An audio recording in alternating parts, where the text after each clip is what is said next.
Aha, aha. Hello. Hey, happy. Hi, vipi? Uko sawa? Kabisa. Thank you very much for having me. My name is Happiness Omesa, and I am from Kenya. And I currently live in London at the moment. So ECAF for me is a great organization, and I've had the privilege of serving as the marketing and the communications director for ECAF for the last 2 years, which I've really enjoyed. When I was initially chosen, it's something that I've not done before. The women are doing okay, and I just want to thank God for the women's ministry. Wow. Because we want to say, for us to accomplish the mission that God has given us on earth, women, men, children are important, and hence the reason why we are encouraging women to connect, inspire, and empower each other wherever they are. This organization, actually, I could say I was one of the initiators or the pioneers. Oh, we have gone here. Of this association. Yes. But initially, back in the days, it used to be called East African Fellowship. Yes. And we were introduced by this idea by a pastor who was called Pastor Okumo. Mm-hmm. I think he's now living in America.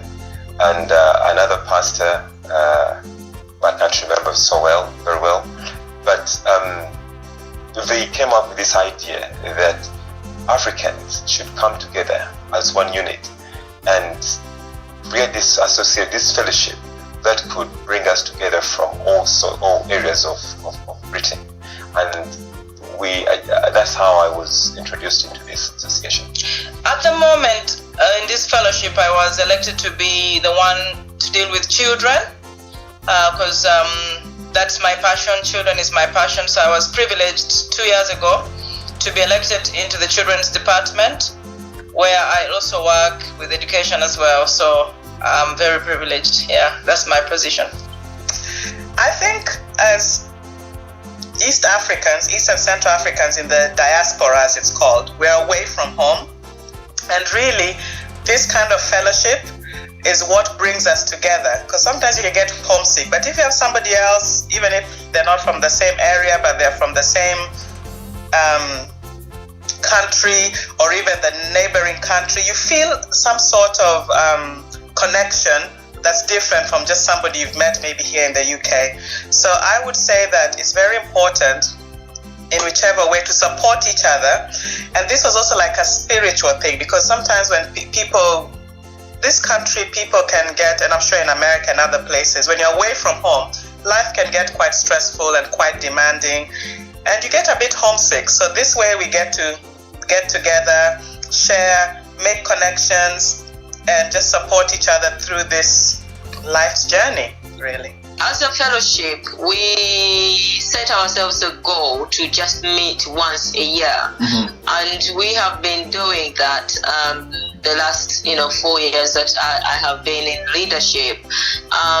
We've also allowed our committee members to go on and do their small, what do you call it, small, the word has left me. Mm-hmm. Independent ministries, I think it should be called, yeah. And many have gone on to do that. I mean, one of the person that I'm really proud of is the women's ministry. They have done quite a lot, reaching out to each other and also to women and children in Africa, and that is commendable. And also the children ministry director has also done quite a bit, fundraising for charities in Africa. Mm-hmm. And the other affiliated churches for example, the Luganda churches, they did a fundraiser for for children in Southern Sudan. Wow. Through the Pathfinder Association, and many. Those are the few that I can really remember. But this year we sponsored the youth getaway, and that was also a successful occasion, and so many other things that that have gone on, and I'm sure when you interview others, they'll be able to highlight in their different areas what they see as achievements as a fellowship.